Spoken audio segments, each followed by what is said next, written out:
Bonjour tout le monde. Bonjour Amira, bonjour Clara, comment ça va? Bonjour Simon, ça va et toi? Bah, écoute, ça va super.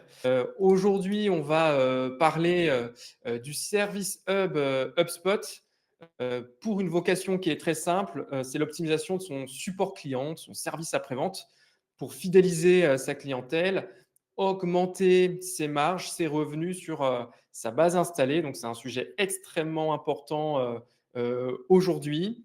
Donc on va vous expliquer, en quoi, il y a des super stratégies qui sont facilement activables et notamment avec HubSpot auxquelles vous pouvez avoir accès. Et aujourd'hui, je vais être super bien entouré avec Amira et avec Clara. Alors justement, petit tour de table pour introduire ça. Amira, à toi l'honneur. Merci, Simon. De mon côté, je m'appelle Amira, ça fait 3 ans que je suis chez HubSpot et je suis stratégique sales spécialiste. Concrètement, ma spécialité, c'est justement le service hub et j'interviens en avant-vente pour accompagner, les entreprises à évaluer et optimiser leur support client. Voilà, donc Amira qui, dispose d'une, grande expertise justement sur, la fidélisation des clients et on a prévu de vous montrer, les stratégies qui fonctionnent aujourd'hui et notamment le répondant opérationnel et outils par rapport à ça. Donc merci pour ta participation Amira, on est très heureux de t'accueillir aujourd'hui. Et Clara? Ouais, du coup, bonjour tout le monde. De mon côté, je suis Claire Delabrosse, donc team lead de l'équipe CRM et RevOps chez Make the Grade depuis un peu plus de 5 ans maintenant. Donc, au quotidien, ce que je vais faire, c'est accompagner les entreprises dans la mise en place ou l'optimisation du CRM HubSpot. Donc, tout ce qui est détection des besoins, paramétrage opérationnel et bien sûr la conduite du changement et suivi de l'adoption. Voilà. Merci Clara. Donc Clara, que vous avez l'habitude de voir entre tous les tutoriels vidéo, etc. et qui dispose aussi d'une grande expérience sur l'implémentation de la suite HubSpot dans son ensemble. Et dernièrement, il y a une forte accélération justement de ce service Hub. Donc, merci à Clara aussi de participer pour nous apporter tes lumières. Et pour ma part, Simon, donc je suis le cofondateur de Make the Grade. Vous avez l'habitude aussi de me voir régulièrement sur nos webinaires notamment. Et pour ma part, je dispose d'une expertise liée aux revenus opérations. Donc, c'est comment on va aligner les bons processus, les bons outils et la bonne adoption par les équipes marketing, commerciales et de service client au service des revenus et de la performance. Voilà. Donc, avant d'introduire nos sujets, juste un petit laïus, Amira, sur ce qu'est le CRM HubSpot et pourquoi il existe. Euh, je te laisse la parole. Absolument. En effet, qu'est-ce qu'HubSpot? Il faut savoir qu'aujourd'hui chez HubSpot, on parle vraiment d'une plateforme client complète qui est optimisée par l'IA. Donc, en effet, c'est un virage stratégique qu'on a pris pour garantir à nos clients d'avoir un outil qui est à la pointe du marché. Et la vision, comme le disait Simon, c'est vraiment aider des centaines, des millions d'entreprises à mieux se développer. Donc, en offrant justement un smart CRM qui centralise toutes les informations clients pour les équipes marketing, vente, opération et bien sûr service client. Là où on fait la différence, c'est que notre plateforme, elle est construite sur une seule et même ligne de code. Donc, on adresse toutes les équipes avec une belle cohérence sous une belle donnée unifiée. Donc voilà, le client côté HubSpot, il est vraiment vu comme une entité unique avec une histoire complète partagée par tous, depuis la première interaction marketing jusqu'à ses demandes de support client. Donc voilà pour la vision côté éditeur. Merci Amira, c'est parfait. Et côté Make the Grade, rapidement, on est un cabinet de conseil expert en stratégie digitale B2B. Donc notre mission, c'est faire de l'acquisition de nouveaux clients pour vous, mais aussi, et c'est l'objet du jour, de développer les revenus sur les clients existants. Donc on a trois grandes expertises pour le faire. Du web design, c'est-à-dire qu'on va réfléchir et concevoir des sites internet de conversion. Pour nous, ça doit être le premier apporteur d'affaires de votre entreprise. De l'acquisition marketing, on va attirer sur ces supports des audiences cibles, les femmes et les hommes avec qui vous pouvez travailler. On va les transformer en contact, on va leur pousser du contenu pour les éduquer et les rendre acheteurs de vos solutions. Et le dernier métier est un métier de développement des revenus à travers l'intégration de CRM, donc logiciel de la gestion et de la relation des clients. Donc ça va consister en alignement des actions marketing, commerciales et de support. Ça va consister en la gestion et le développement de votre patrimoine de la donnée, donc au profit de vos revenus. Et justement, pour déployer ces trois métiers, on est partenaire depuis plus de 8 ans maintenant de la suite HubSpot. Et c'est pour ça qu'on vient nous voir aujourd'hui en France et dans une partie de l'Europe pour rentabiliser cet investissement et en faire un centre de profit. Alors aujourd'hui, on a un programme assez chargé qui va être passionnant. On va d'abord réancrer le sujet. Pourquoi les enjeux de support client en B2B sont en train d'évoluer. Et ça a évolué assez fortement ces derniers mois. Donc, on va remettre une ligne marché et contexte en compte. Et très rapidement, on ira dans le vif du sujet. Pourquoi capitaliser sur le service Hub de HubSpot aujourd'hui, qui, parmi tout son panel de fonctionnalités, est selon moi le hub qui a le plus fortement évolué ces derniers temps. Il y a beaucoup de moyens qui ont été mis en œuvre côté HubSpot par rapport à ça. Et aujourd'hui, on a vraiment une suite logicielle canon qui apporte vraiment des résultats. Et justement, on ira vous expliquer à travers 2 cas clients Make the Grade, les implémentations qu'on a mises en place, les défis auxquels on a répondu et les résultats qu'on a eus. Donc là aussi, on aura vraiment les tenants et les aboutissants. Et comme d'habitude, au fur et à mesure, dans le chat, posez vos questions. On va les centraliser et on fera monter Soa sur scène à la fin de notre échange pour qu'elle puisse nous poser vos questions et on prendra le temps d'y répondre avec Amira et Clara. Vous aurez aussi tout un tas de questions, de quiz, de ressources additionnelles qu'on va vous partager au fur et à mesure. Donc l'idée, c'est vraiment que ce soit enrichissant pour vous et que vous repartiez avec des idées et des leviers à activer. Amira, Clara, ça vous va? Oui, super programme. Eh bien, let's go, c'est parti. Alors, on va commencer par parler des nouveaux enjeux en B2B. Voilà, on a mis quelques stats en exergue. Ce qu'il faut retenir, c'est que les attentes de vos clients augmentent. Toujours plus de réactivité, toujours plus de personnalisation dans les réponses. Et on a des moyens qui stagnent. La seule chose qu'on va pouvoir exploiter de plus en plus et de mieux en mieux, ça va être l'intelligence artificielle. Mais pour l'instant, les cas sont encore au balbutiement.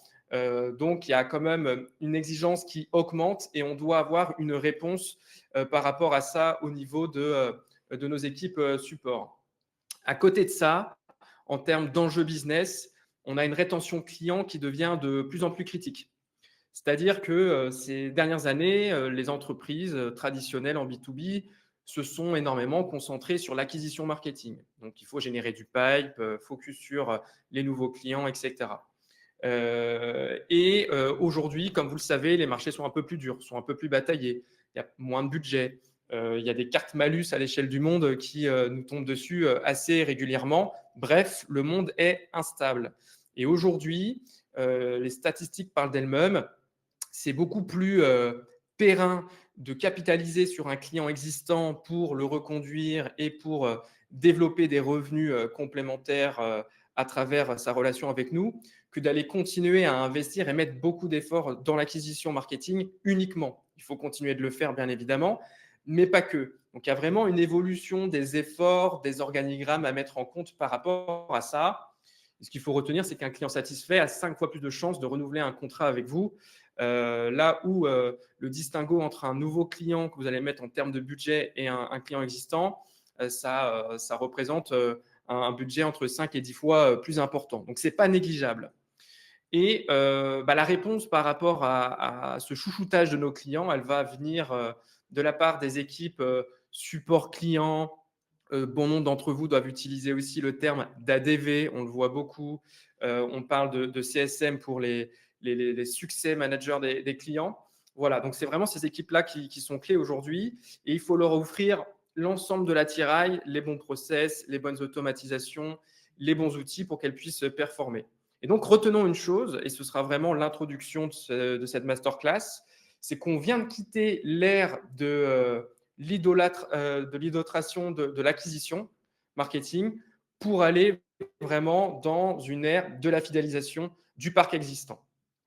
Amira, Clara, est-ce que sur cette intro, ça vous semble complet? Est-ce que vous souhaitez me compléter?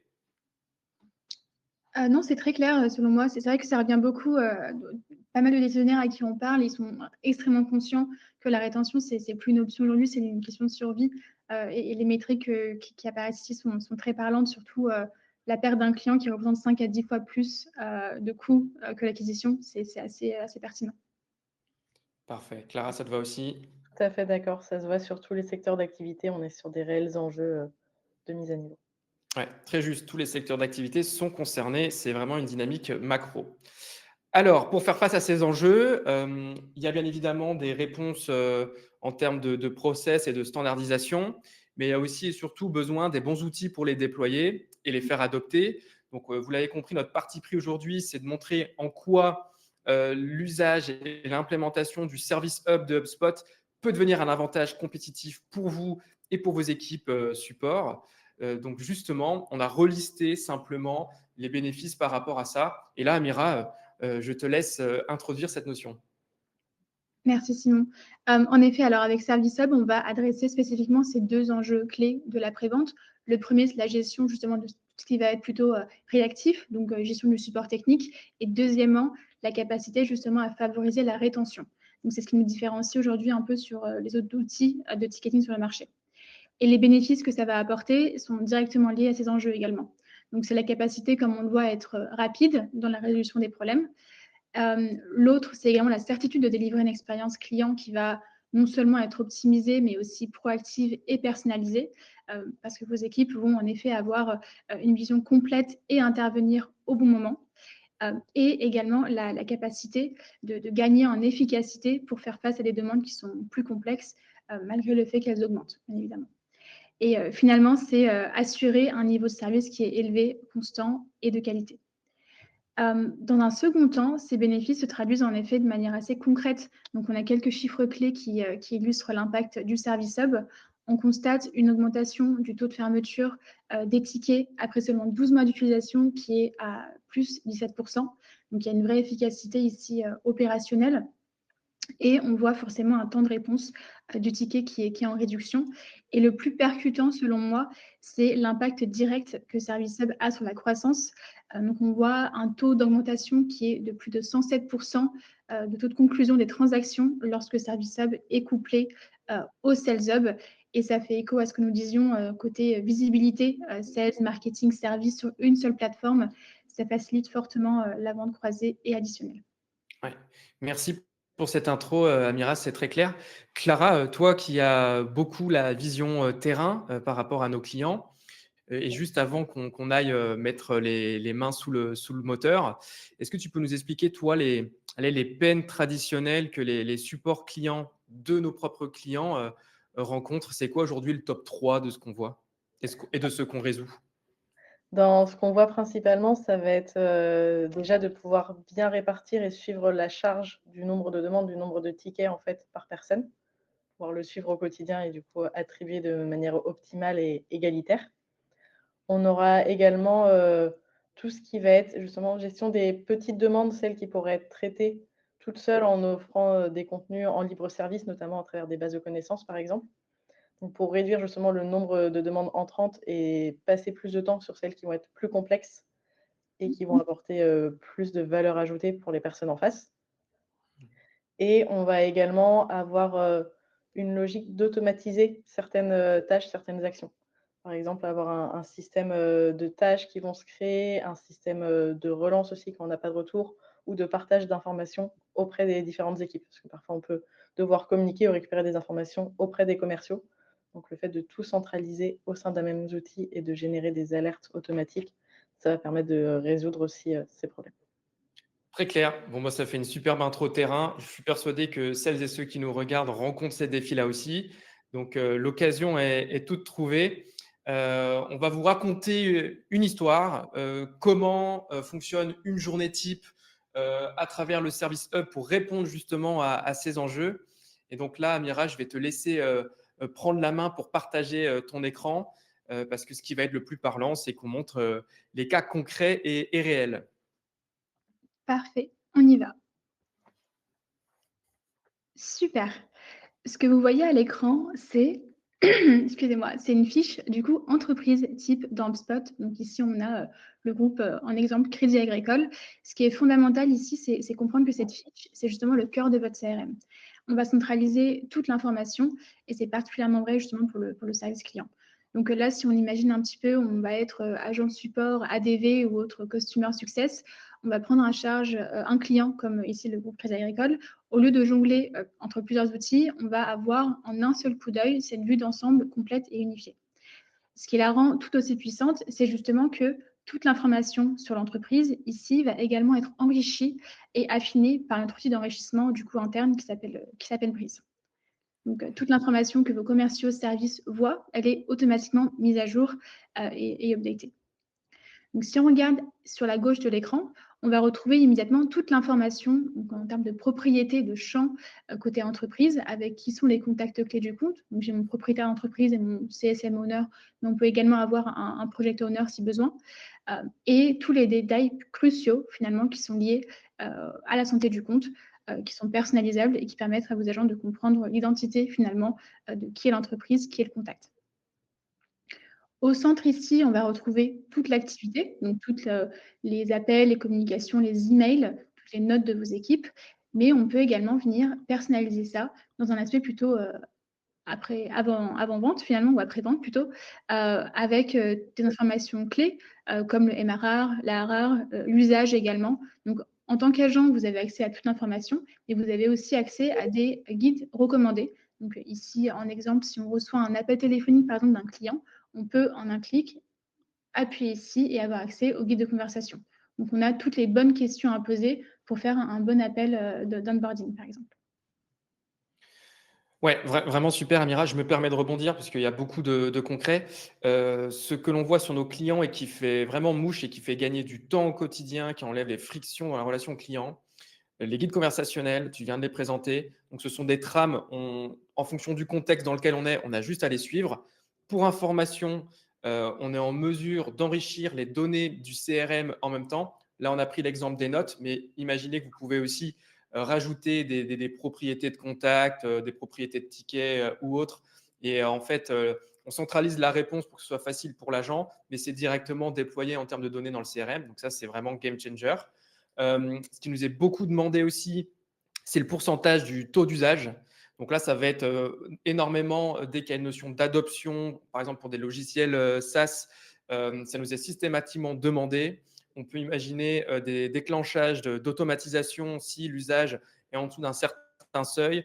On peut aussi rajouter un système de gamification pour valoriser la bonne adoption quand on atteint et qu'on dépasse certains seuils. Donc ça, c'est très demandé aussi. Et bien évidemment, et on voit que c'est très visuel, la notion de score d'activité. Donc là, il est à 32. Donc là aussi, c'est assez visuel. C'est très demandé par les managers des équipes support pour qu'ils puissent piloter à l'échelle des portefeuilles et être vraiment dans une posture préventive des éventuels churn, c'est-à-dire départ client, et plus être uniquement dans du curatif et de l'après-coup. Donc là, ça, c'est extrêmement précieux. Absolument, Simon. Le mot-clé, c'est vraiment préventive et proactive. Donc, si on voit en effet que le score de santé est à 32, bah, c'est censé être une alarme. Il y a une action proactive qui va suivre. Et en effet, on peut baser le score de santé, on le verra ensuite, sur plusieurs critères que vous allez définir. Ça peut être l'usage, ça peut être le nombre d'engagements, le nombre de tickets ouverts, les accords de service, si ont été respectés ou non. Donc, il y a aussi une belle personnalisation à ce niveau-là qu'on peut facilement personnaliser. Super. Très bien. Ici, on va avoir en effet toute l'information plutôt côté CRM, donc le score de santé, on l'a vu ensemble, les contacts qui vont composer l'entreprise, mais on va aussi avoir une vue côté transaction, donc où est-ce qu'en est l'équipe commerciale sur cette entreprise-là, et également une vue sur les tickets. Donc, de manière assez simple, on va pouvoir voir chaque appel, chaque email, chaque ticket qui ont été finalement ouverts, résolus, sont en effet tracés, logués dans HubSpot. Donc, ça signifie que si c'est la première fois que vous interagissez avec ce client, votre collègue qui est en charge du groupe Crédit Agricole n'est pas là, il est absent, il est malade, on va comprendre immédiatement son contexte, ses frustrations, son passé et ses besoins récurrents. Donc, en tant que client, je suis sûre qu'on est tous passés par là. C'est assez frustrant de devoir raconter à plusieurs interlocuteurs tous les différents problèmes qu'on a eus. L'idée, c'est qu'en centralisant ici, on va éliminer cette frustration et rendre chaque interaction fluide et efficace. D'accord ? Ouais, parfait. Super.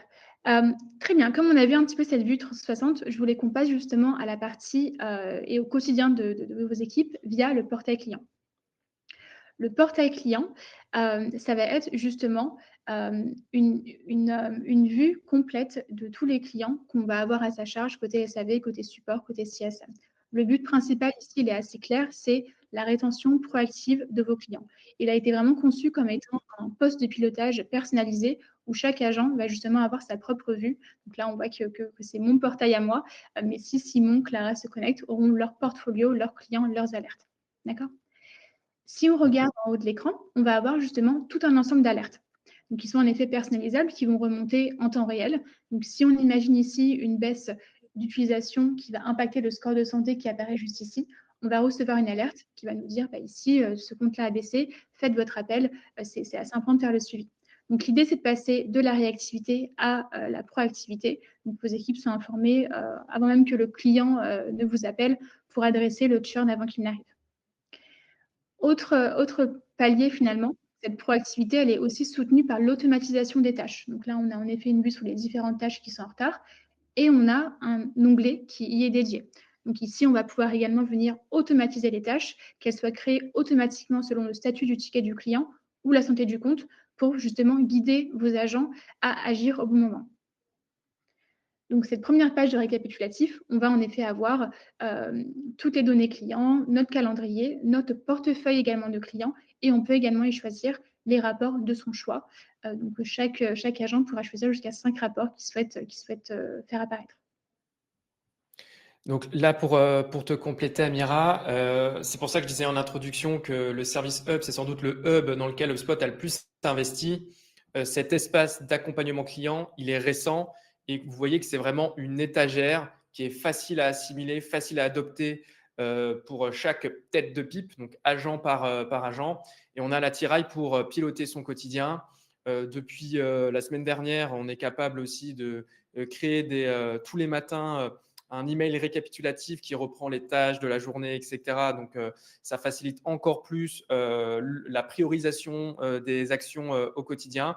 C'est intuitif à utiliser, c'est un système d'onglets et on gagne du temps vraiment pour ces actions de support, surtout quand on a des logiques de portefeuille qui sont de plus en plus importantes dans les entreprises. Absolument. En parlant justement de portefeuille, on va avoir en effet l'onglet client ici, avec lequel on va avoir une vue assez fine des différents clients qui composent mon portefeuille. Je peux également venir créer des vues différentes. Donc, le but, c'est pouvoir être à jour sur ces clients lorsqu'on de santé ou en est l'onboarding de ces clients-là. Donc, avoir une gestion vraiment personnalisée et s'assurer que personne n'est laissé pour compte, que chaque client reçoit l'attention qu'il mérite. L'autre point ici, c'est l'onglet justement service. L'onglet service, il est primordial parce qu'il vous permet justement de pouvoir structurer et gérer tous vos différents types d'accompagnement client. Donc, ce qui est assez puissant avec Service Hub, c'est justement le fait de pouvoir définir différentes pipelines de services selon les différents projets. Donc là, on va avoir une pipeline, par exemple, plutôt onboarding. Donc, on peut avoir une vue également Kanban là-dessus, mais on peut très bien avoir une vue plutôt projet ou accompagnement. D'accord ? Ouais. Donc, l'intérêt principal ici, c'est vraiment la traçabilité et la personnalisation des automatisations qu'il va y avoir derrière. Donc, vous avez la main là-dessus. Chaque service client est unique. Le type d'onboarding va avoir ses propres étapes et on peut en effet les modéliser. Ouais, exactement. Donc là, on vous montre la caisse à outils généraliste, qui est déjà bien poussée et facile à utiliser. Il faut bien avoir en tête que vous avez toutes et tous des spécificités métiers par rapport au type de clientèle que vous délivrez. Est-ce que c'est c'est du small business? Est-ce que c'est du grand compte, du corporate? Il va y avoir déjà des personnalisations à apporter. Ça peut être aussi par rapport à votre verticale. Si j'ai du produit physique, que je dois gérer une notion d'échantillon, de palette, ça va pas être la même chose que si je positionne un logiciel SaaS, encore une fois, où c'est beaucoup de dématérialisé, où c'est beaucoup d'onboarding, de coaching. Donc voilà, on est capable de personnaliser les différentes phases, de personnaliser les différentes automatisations. Et c'est ça qui est vraiment puissant avec la solution. Absolument. Et pour compléter également, Simon, c'est qu'on a une belle synergie entre sales et services. Tout d'abord parce qu'on peut automatiser la création automatique d'une fiche projet onboarding une fois que la transaction est gagnée. Donc ça, c'est assez intéressant justement pour pouvoir créer cette belle synergie et être sûr qu'il n'y a pas de trou dans la raquette finalement. Exactement. L'autre Clara, est-ce que tu veux compléter ici de ce que toi, tu as vu récemment aussi sur nos comptes clients? Ouais, c'est vrai que cette nouveauté, c'est quelque chose de très clé pour les clients et c'est quelque chose qui peut être défini en page d'accueil par défaut, ce qui fait que dès qu'on se connecte sur HubSpot, on arrive directement sur cet environnement, on n'a pas besoin de venir naviguer Et comme ça, on arrive le matin, on va sur HubSpot, on est sur cet espace directement et on voit donc le récap et ensuite on peut naviguer parmi les onglets, mais ça nous permet un petit peu d'avoir notre feuille de route pour les actions à faire au quotidien. Donc on a les informations qui arrivent par mail, comme le disait Simon, notamment pour les tâches à faire et ainsi de suite. Et en plus, cette page du coup, qui nous permet de piloter notre journée ou notre semaine en fonction de comment on va s'organiser. Excellent, bon tips. Absolument. On a également un onglet du coup, chiffre d'affaires. Donc encore une fois, là, c'est la synergie plutôt côté sales et côté également accompagnement client. Donc vos agents de service, généralement, doivent avoir une vue sur la partie, commerciale pour voir les informations, les renouvellements ou même signifier les ventes croisées. Donc il y a un lien direct ici qui se fait, côté commercial et côté support. Mmh. L'autre point, la partie planification. Donc ici, on va pouvoir avoir une vue sur son calendrier. Donc on peut commencer ses meetings directement à partir d'ici ou même ses tâches. Donc pas besoin de quitter la plateforme, ou changer d'onglet. Et même logique côté flux. Donc ce qu'on voit souvent, côté CSM, également côté HubSpot, hein, qui utilise ce portail-là, c'est l'importance de créer des relations avec vos clients. Donc l'objet flux est assez intéressant pour voir toute action, toute activité qui a été, faite, par, votre portfolio de clients.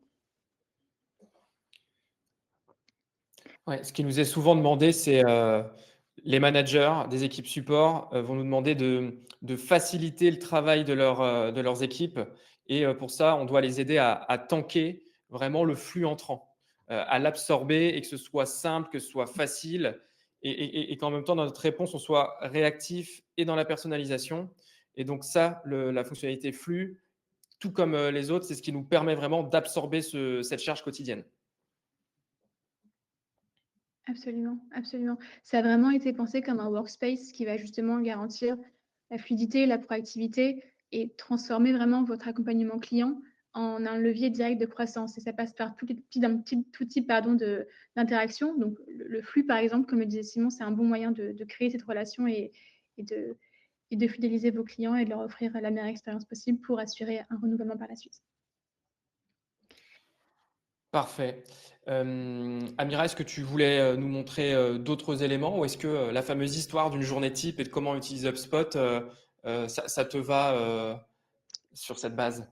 Oui, c'est parfait. Alors, je voulais vous montrer rapidement la partie justement gestion des demandes entrantes, côté plutôt ticketing ici, si ça vous va. Ouais, on peut y aller. C'est vrai que c'est assez important aussi.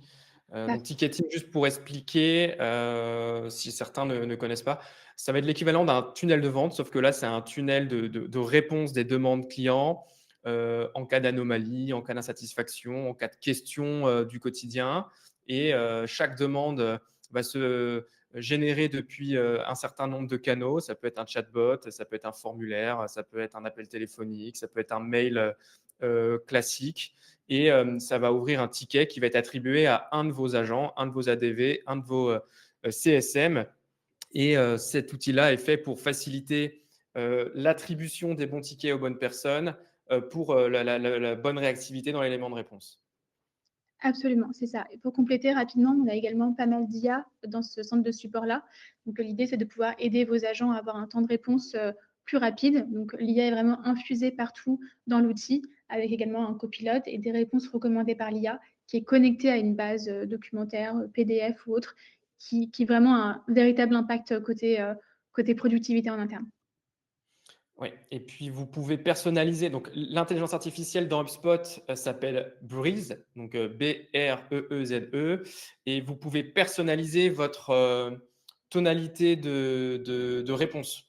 Donc, en fonction, encore une fois, de vos cibles, de vos types de clients idéaux, vous pouvez faire en sorte que votre marque et que vos agents aient la même tonalité pour que ce soit homogène.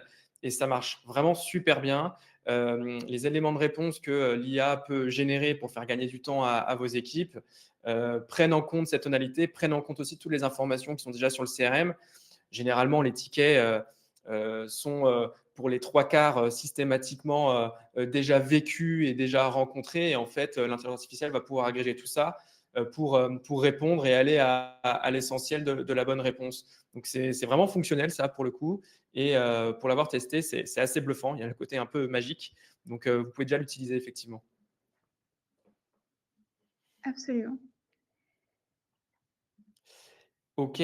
En termes d'intelligence artificielle, petite info aussi, vous allez avoir pour toutes les personnes qui sont sur des versions professionnelles, qu'importe la version du Hub Pro que vous avez, vous allez avoir accès au Customer Agent, donc l'agent service client à partir du 2 juin. On n'a pas encore les détails exacts. On ne manquera pas de vous les communiquer. Mais ce qu'il faut retenir, c'est que HubSpot va vous mettre à disposition un volume de jetons sur votre portail. Un jeton se dépense face à des actions à réaliser et vous allez pouvoir très facilement activer justement des automatisations, allez pouvoir tester et adapter l'intelligence artificielle par rapport à votre métier pour augmenter la réactivité de vos réponses face aux demandes clients, mais aussi et surtout étendre les zones d'influence et d'impact de vos talents, de vos membres, parce que l'intelligence artificielle n'est pas fait uniquement pour remplacer les humains, il est fait aussi pour étendre vraiment leurs compétences. Ça s'appelle même les out skills maintenant. Donc, il va y avoir pas mal de nouveaux cas qui vont arriver et vous pourrez compter sur nous pour vous les donner, vous les communiquer et qu'on vous partage aussi ce qu'on aura testé à partir du 2 juin de notre côté et qui fonctionne. Super Amira, c'était très clair. Ça nous montre vraiment bien le potentiel de l'outil sur une base généraliste. Encore une fois, on souligne tout ça, c'est complètement personnalisable par rapport à votre organigramme, à vos objectifs, à ce que vous commercialisez. Est-ce que c'est du service? Est-ce que c'est du produit? Est-ce que c'est du logiciel? Donc, c'est vraiment passionnant, en tout cas, à implémenter de notre côté. Alors justement, maintenant qu'on a bien ancré le sujet, maintenant qu'on a montré le potentiel de l'outil, on va quand même vous raconter quelques cas clients qui peuvent vous inspirer, qui peuvent vous donner des idées aussi. On en a sélectionné 2. Le premier va vous être présenté par Amira et par Clara, et puis le second par moi-même et par Clara à nouveau. Alors, je vais vous laisser la parole et on va commencer avec le cas client tout tolérant. Donc, on est dans l'industrie de la santé et je vous laisse introduire ça ensemble, Amira et Clara. Oui, absolument. Je peux commencer par les défis peut-être, Clara, car j'ai pu travailler en avant-vente sur en effet tout Oléron. Alors, en effet, on a eu une évaluation de leur part et les défis qui nous ont été partagés, c'était énormément de demandes de support. Donc, il fallait en effet absorber cette croissance forte en mettant en place une stratégie de ticketing, de gestion des demandes entrantes assez solide. Donc, c'était le premier point. Et ensuite, on avait également, dans la même lignée, pouvoir désengorger un petit peu les chaînes de communication, donc en proposant des ressources libre-service via une base de connaissances que les utilisateurs pouvaient consulter. Et également, à la toute fin, il y avait un véritable enjeu autour de la visibilité et de la prise de décision, donc être sûr d'avoir un reporting solide pour mesurer et piloter justement les performances des équipes ADV. Je te passe la main ici, Clara, pour le reste. Très bien. Bah, du coup, face à ces défis, on est rentré dans une phase de projet, donc on les a accompagnés pendant 4 mois, donc du lancement du projet jusqu'à la mise en service opérationnel, du coup, auprès des équipes. Donc pour répondre à tout ça, à tous ces défis, on a commencé par une phase d'identification des besoins à travers des interviews qui ont été réalisées avec les différents membres des équipes, du coup, support client. L'objectif, c'est vraiment d'identifier tout leur processus, comment ils travaillent au quotidien, quelles sont les actions qu'ils mènent et également les points de friction, les choses qu'ils voulaient améliorer dans leurs actions, dans leur quotidien. Une fois que ces interviews ont été faites, on est passé sur une phase de rédaction d'un cahier des charges. Donc ça reprend vraiment tous les paramétrages qui ont été proposés. Donc c'est pour répondre à ce qui est remonté lors des interviews. On propose vraiment pour chacune des fonctionnalités les paramétrages, par exemple la liste des propriétés à créer, les étapes du tunnel de tickets, quelles enquêtes de satisfaction faire, et ainsi de suite. Une fois que ce document est validé, on rentre dans la phase de paramétrage HubSpot, vraiment la phase opérationnelle. Donc là, dans le cadre de ce projet, on a notamment eu la création de propriétés, de tunnels de tickets, également une base de connaissances, comme on l'évoquait, pour proposer des ressources en libre service, un portail client, de même pour avoir une ressource en libre service, et bien sûr des rapports et tableaux de bord pour permettre de piloter tout ça et suivre les actions de manière quotidienne, mensuelle et annuelle. Et une fois que les paramétrages étaient réalisés, on est rentré dans une phase de conduite du changement. Donc, on a commencé par la formation. Dans le cadre de ce projet, on a formé les membres de l'équipe projet au sein de Tutoléron, donc vraiment les champions qu'on avait en face. Et ensuite, ces mêmes personnes ont elles-mêmes formé leurs équipes. Donc, c'était vraiment un transfert de compétences qui s'est fait de notre part vers les champions et ainsi de suite vers leurs équipes. Et on les a ensuite accompagnés pour suivre et mesurer du coup l'adoption, c'est-à-dire s'assurer que les équipes adoptent bien HubSpot, l'utilisent bien et de manière homogène. Mmh. Un petit mot sur les résultats, Clara? Ouais. En termes de résultats, du coup, il y a eu une grosse augmentation du nombre de visites sur la base de connaissances, ce qui a permis aussi donc de réduire le nombre de demandes entrantes, le nombre de tickets générés, en tout cas sur les demandes simples, parce que du coup, les personnes trouvaient des réponses à leurs questions, ce qui a permis du coup de donner plus de bandes passantes aux équipes pour se focaliser sur les demandes plus complexes, plus spécifiques.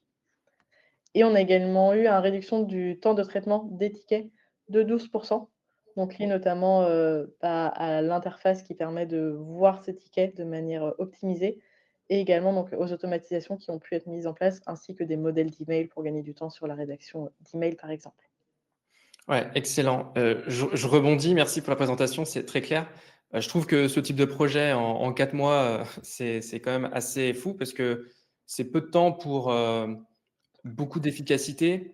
Un petit mot sur les bases de connaissances. Donc, la base de connaissances, c'est votre outil, votre service ou bref, votre activité nécessite de la documentation pour que vos solutions soient bien utilisées, bien adoptées, notamment. Donc, ça va être beaucoup de contenu libre service.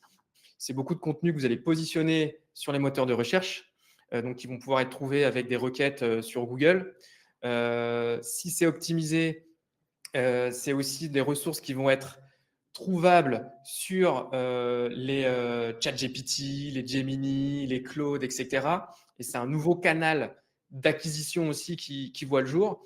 Donc, ce n'est pas qu'un outil qui va vous servir pour le support et le service client, même si c'est déjà très bien. C'est aussi un outil qui va pouvoir étendre votre sphère d'influence de marque et attirer des nouveaux clients et faire des boucles de croissance. Donc, capitaliser dessus. Et je dirais aussi qu'une base de connaissances qui va être très bien fournie, très bien documentée, c'est ce qui va vous créer la porte d'entrée pour créer vos agents d'intelligence artificielle. Ça va arriver dès cette année, dès maintenant, vous devez commencer à le regarder.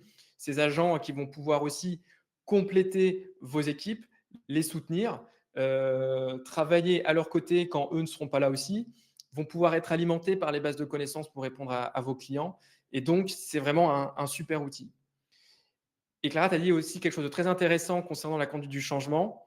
Il y a 2 stratégies pour gérer l'adoption des utilisateurs sur n'importe quel logiciel. Là, c'est la stratégie dite train the trainer. On entraîne ceux qui vont former les autres chez nos clients. Donc, en général, c'est un mélange de champion et de management. Ça fonctionne très bien. On préconise cette stratégie-là d'adoption qui est efficace pour les équipes à taille humaine. Là, on voit qu'il y avait 11 utilisateurs. Donc, ça s'y prête super bien. Il y a aussi des enjeux d'économie par rapport à ça. Par contre, si vous avez des équipes qui comptent des dizaines d'utilisateurs, différents pôles de métier et d'expertise, là, ce qu'on vous recommande, c'est vraiment de former chaque personne. Il faut qu'il y ait un rétro-planning de formation et de coaching dédié. Ce sera beaucoup plus efficace. En gros, plus il y a de gens à former, plus il faut faire du 1 vs 1.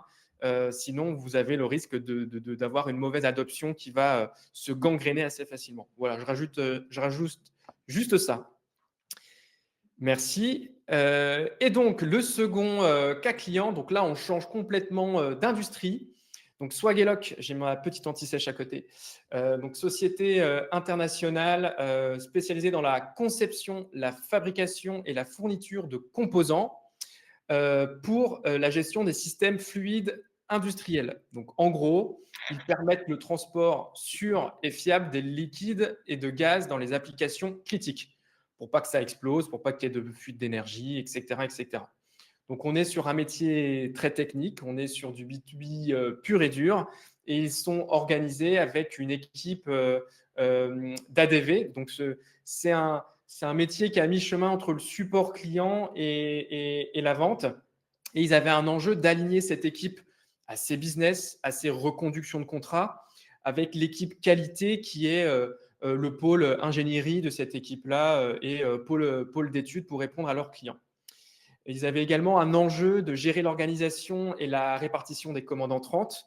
En gros, le management, le territoire des demandes entrantes était à mieux définir parce qu'aujourd'hui, il y avait une disparité dans l'attribution et puis ça pouvait créer des frictions internes. Ils disposaient déjà de la plateforme HubSpot, donc il y a eu un ajout du hub service à côté du hub sales. Donc il a fallu aussi tenir compte de l'existant tout en retapant ce qui devait être optimisé. Et ils avaient un enjeu au niveau du management qui est assez classique, qui est assez systématique, de pouvoir bien suivre et piloter la charge de travail en temps réel des équipes ADV justement dans cette attribution. Donc voilà la feuille de match avec laquelle on est venu nous solliciter. Et Clara, je te laisse expliquer quelle était notre approche et notre plan d'attaque pour y répondre. Tout à fait. Bah, du coup, sur ce projet, cette fois, on était, sur environ 6 mois entre le lancement et du coup, la mise en service auprès des équipes. Le process qui a été mené, c'est qu'on a, comme, tout Oléron, commencé par une phase d'interview, cette fois, des équipes service client, mais également des équipes, plus commerciales, comme ils avaient déjà une partie, commerce sur HubSpot. L'objectif, c'est sur la partie commerce, d'identifier comment ils travaillaient à ce jour sur HubSpot, ce qui allait, ce qui n'allait pas et du coup, quelles étaient les optimisations à apporter. Et en parallèle, donc les interviews avec les équipes plus, service client ADV. Là, pareil, comme tout à l'heure, pour identifier, leur processus avec leurs outils qu'ils avaient, actuellement et les points de friction sur ce qu'ils souhaitaient améliorer dans ces processus, dans ces actions qu'ils menaient au quotidien. De même, on a eu un livrable du coup, qui est né de ces différentes interviews. On a eu une partie qui est des charges, mais également une partie audit, rapport d'étonnement pour du coup identifier, les constats sur ce qu'ils faisaient actuellement et les conseils en termes d'optimisation de la partie, sales, donc la partie vraiment, commerciale. Donc les 2 documents étaient, en commun, ce qui nous a permis ensuite de faire vraiment un cahier des charges qui reprenait les paramétrages pour la partie commerce ainsi que pour la partie service client, parce que les 2 sont très liés, notamment en termes d'automatisation et de champs de propriété qui vont être nécessaires. Une fois que ce document a été validé, on est également rentré dans une phase de paramétrage. Dans les paramétrages, on a eu une partie nettoyage un petit peu du portail, notamment enlever certaines propriétés qui pouvaient être en doublon ou obsolètes, des tableaux de bord, pareil, et également de paramétrage. Donc là, paramétrage focus sur la partie service client, avec notamment le centre de support que nous a présenté Amira tout à l'heure, les tunnels de tickets, donc un pour chaque équipe entre devis et commande, et les tableaux de bord. Et une fois que tout ça a été réalisé, on est également passé sur une phase de conduite du changement. Donc cette fois, comme le disait Simon, on a 2 options qui sont possibles et pour, Swagelock, on est parti sur la formation de tous les utilisateurs. Donc en présentiel pour être sûr de bien pouvoir les accompagner, répondre à toutes leurs questions et faire des tests avec eux en direct. Et ensuite, bien sûr, le pilotage et la mesure de l'adoption sur les semaines qui ont suivi, la formation. Et justement, sur l'aspect pilotage, c'est quoi les types de tableaux de bord qui te sont demandés en service client par le management et que l'on délivre? Ouais, en termes de tableau de bord, ce qui revient souvent, c'est déjà la répartition du nombre de tickets en cours et clôturés par membre des équipes. On peut du coup aller plus loin également en faisant une répartition, par exemple, par typologie de tickets, si on a plusieurs, types de demandes entrantes qui peuvent exister. On va également avoir tout ce qui est, temps de première réponse et temps de traitement, donc de clôture d'un ticket, d'une demande, pour voir un petit peu au global combien de temps ça met. Voir l'évolution par mois, si ça augmente sur certaines périodes ou si ça baisse, et également par personne, voir s'il y a certaines personnes qui vont peut-être avoir besoin de plus de coaching.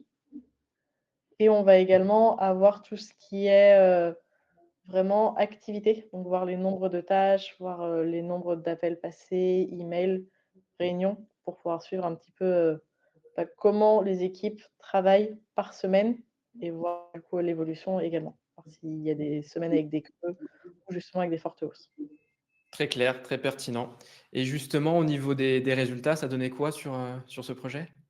Sur ce projet, du coup, il y a eu 15 personnes qui ont été formées donc, en présentiel. Au bout des 3 semaines qui ont suivi la formation, 95 des utilisateurs avaient adopté la solution HubSpot à 100. C'est-à-dire qu'ils utilisaient bien toutes les fonctionnalités, qu'ils étaient uniquement sur cet outil et plus sur ceux qu'ils avaient au préalable.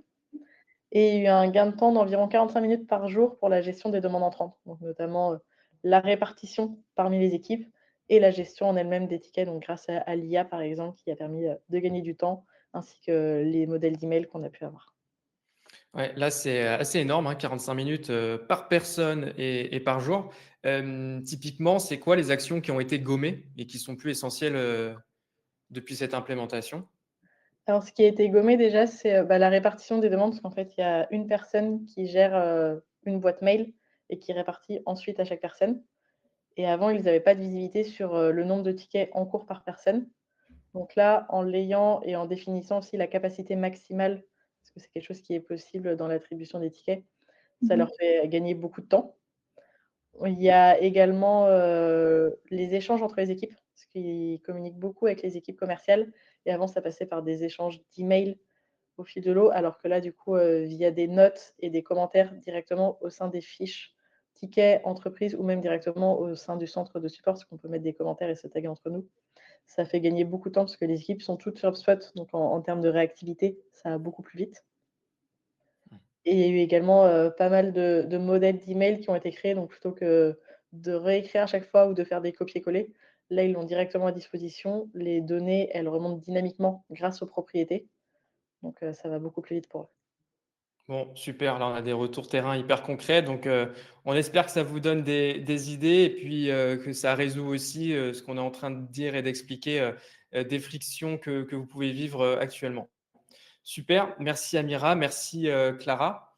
Merci à ceux qui nous ont suivis. On va faire monter Soa sur scène et elle va pouvoir nous poser vos questions. Je vois qu'il y en a eu plusieurs. Donc, on va prendre le temps d'y répondre.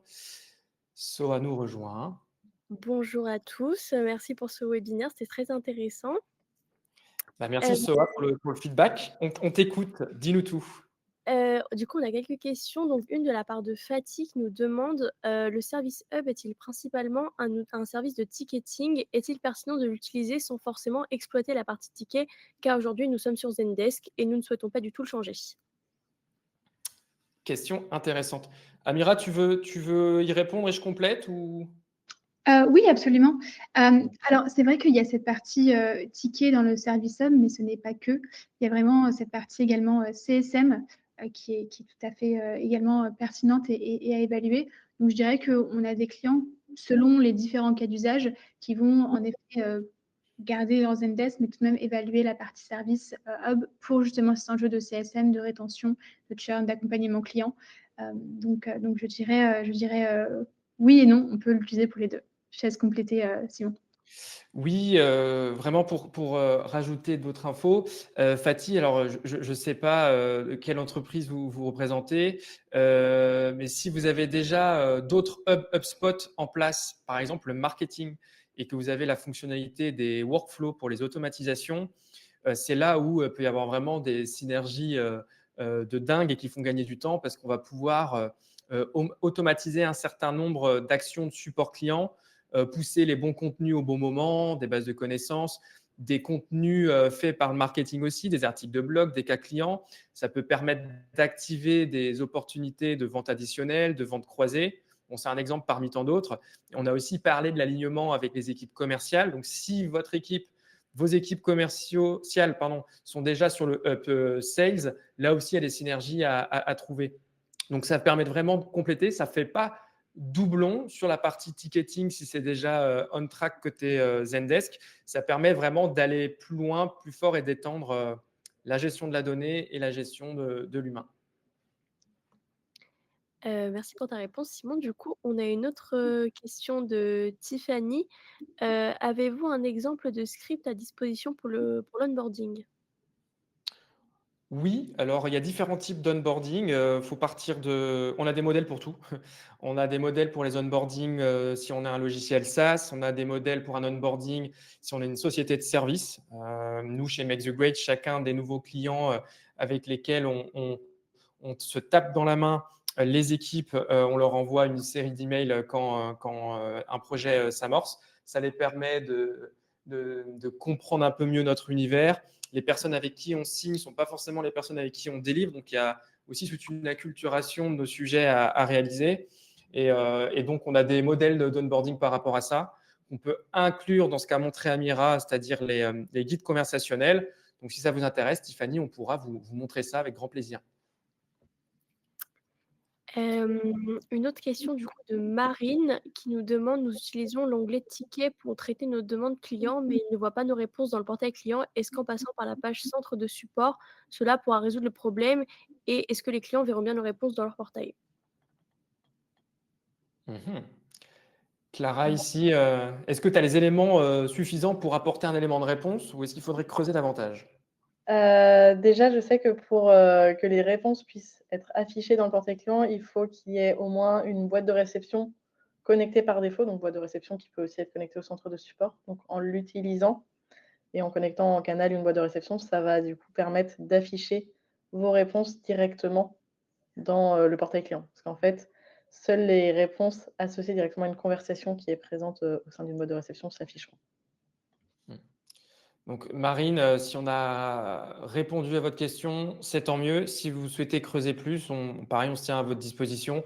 En général, là, ce qui est assez efficace pour qu'on puisse être exhaustif, c'est un petit partage d'écran pour nous montrer votre contexte métier et l'usage actuel. Et on est capable de vous répondre du tac au tac nos préconisations.